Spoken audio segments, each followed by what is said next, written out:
गौतम गंभीर ने जब इंडिया ऑस्ट्रेलिया मैच के बाद प्रेस कॉन्फ्रेंस अटेंड की, वहां पर उनसे सबसे पहला सवाल जो पूछा गया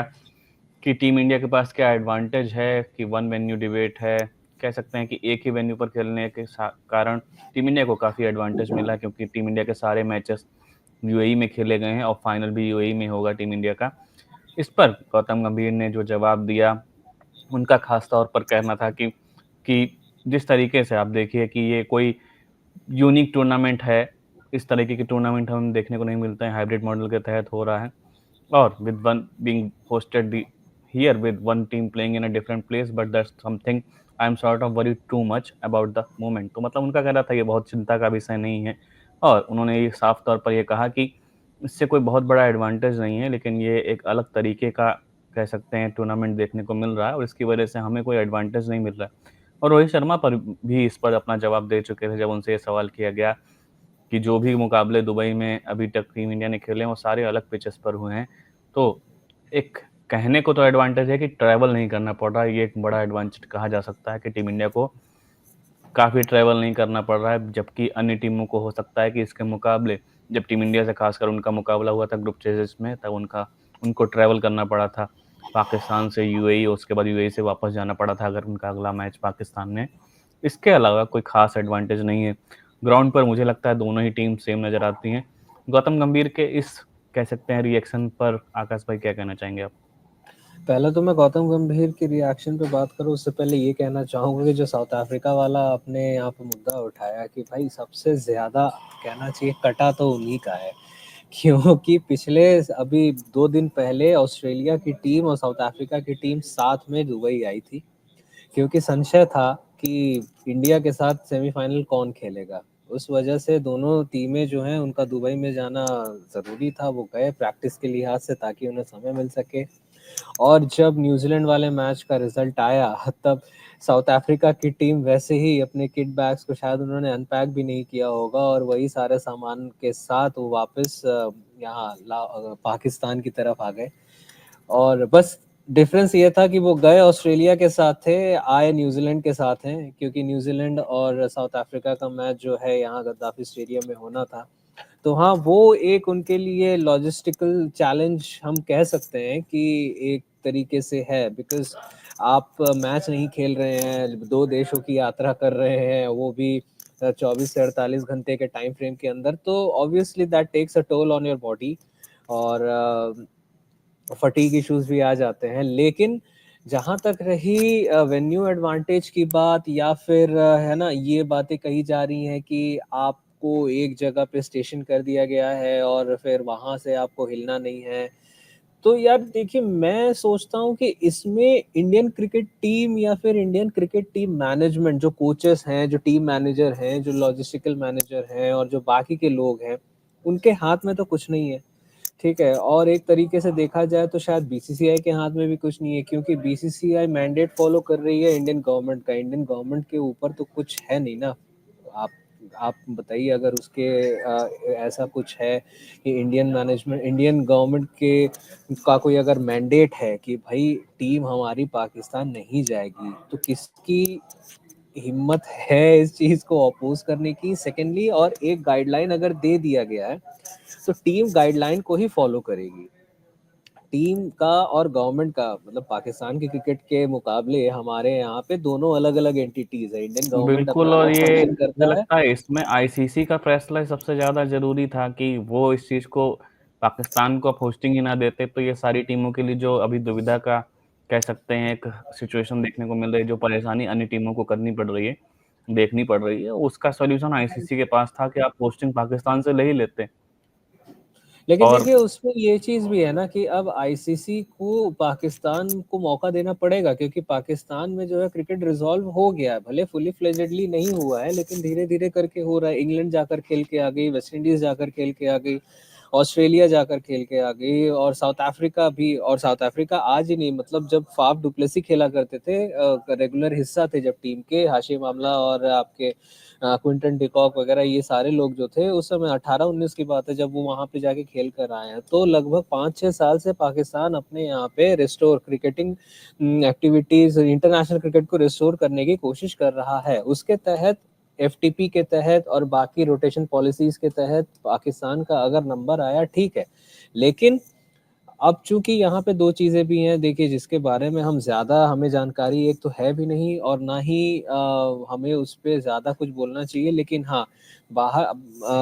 फ्रॉम दी आउटसाइड हम ये कह सकते हैं कि भाई जब इंडिया और पाकिस्तान के बीच में रिपल्शन इतना ज्यादा है, ठीक है, ट्रैवलिंग को लेके स्पोर्ट्स को लेके,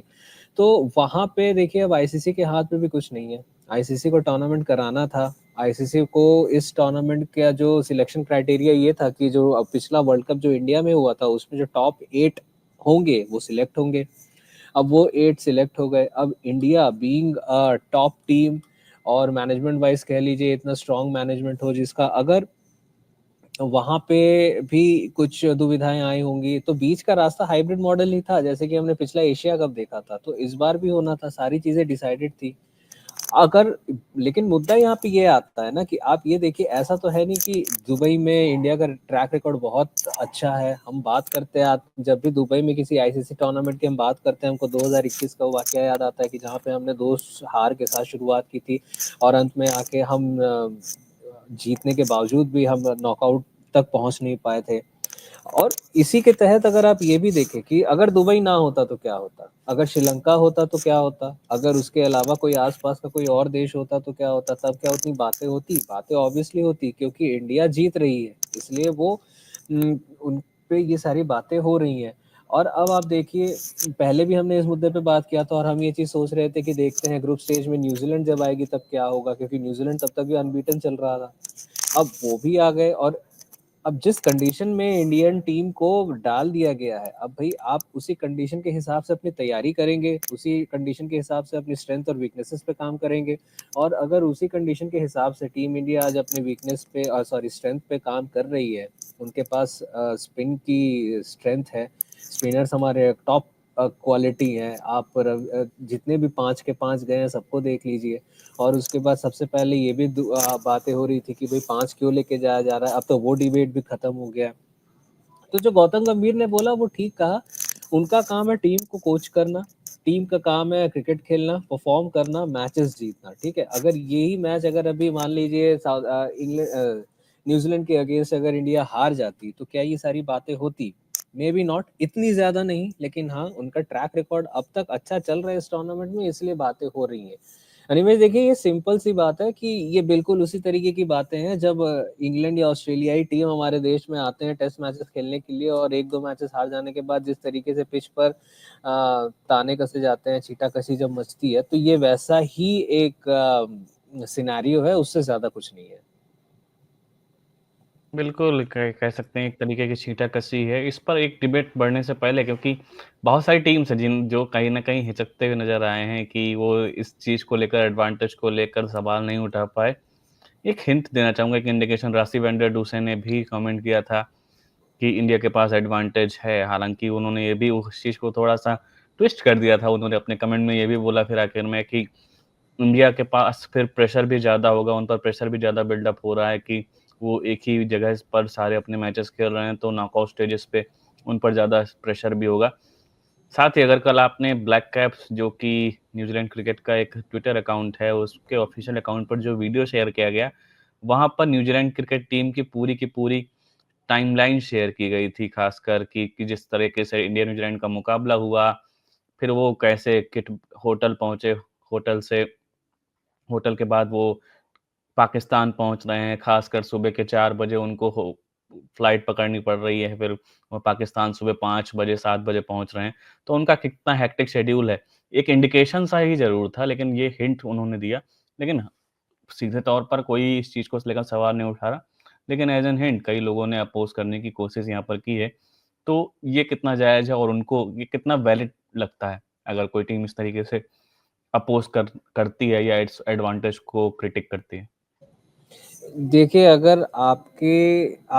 2-3 लोग खाना खा रहे हैं, ठीक है, और अगर किसी और के थाली पे एक आइटम एक्स्ट्रा है तो आपको खराब लगेगा, आपको वहां पे लगेगा कि यार उसको दे दिया मुझे नहीं दिया, ठीक है। तो फिर से बात सारी की सारी वही है, न्यूजीलैंड का, for that matter south Africa का, या किसी भी ऐसी टीम का जो अभी नॉकआउट में होती है जिसको फाइनल खेलना होता, उसका ऑब्जेक्शन लाजमी होता। उसको ये लगता, और सबसे इजी टारगेट ये हो जाता है कि आप टीम को बोल रहे हो कि भाई इनको तो एडवांटेज मिल रहा है, लेकिन टीम ने तो वो एडवांटेज नहीं मांगा ना।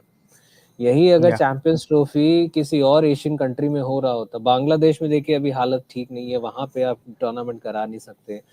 पाकिस्तान में हालात ठीक है, लेकिन हमारे और उनके हालात ठीक नहीं है, जो डिप्लोमेटिक कंडीशंस है वो आज नहीं, लगभग एक दशक से ऊपर हो गया है इस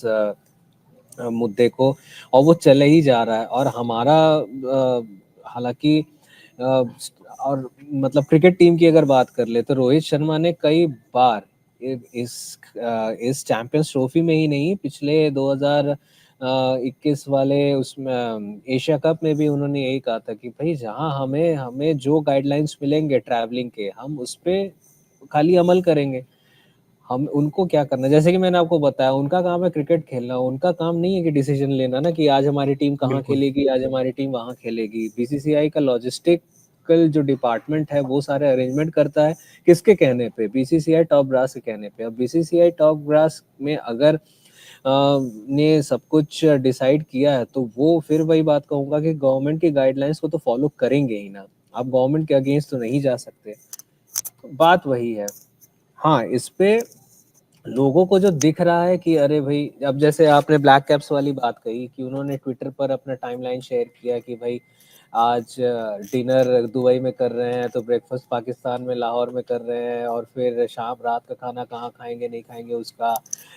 कोई अता पता नहीं। तो ठीक है, वो मतलब वो एक किसी, इंडिकेशन था कि आप अपना टाइम पीरियड बता रहे हैं कि आप इस टाइम सुबह के 4 बजे आपको फ्लाइट बिल्कुल पकड़नी पड़ रही बिल्कुल है, फिर आप 5, बिल्कुल, वो हाँ। आप डायरेक्ट पिन पॉइंट नहीं कर रहे हैं, लेकिन आप इंडिकेशन वही दिखा रहे हैं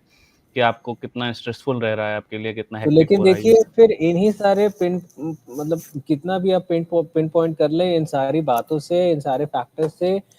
इंडिया टीम के मैनेजमेंट प्लेयर्स पे कोई फर्क नहीं पड़ने वाला है। चाहे आप कितनी भी बातें कर ले, उनसे उस पे कोई फर्क नहीं पड़ेगा, बिकॉज ये हाथ सिंपल सी 100 बात की एक बात, ये चीजें जो है ना किसी प्लेयर के हाथ में है, ना किसी कोच के हाथ में है, ना किसी टीम मैनेजर के हाथ में है। जो भी आया है थ्रू द गवर्नमेंट आया है, और बीसीसीआई को फॉलो करना पड़ेगा, because we are the part of this country, as simple as that.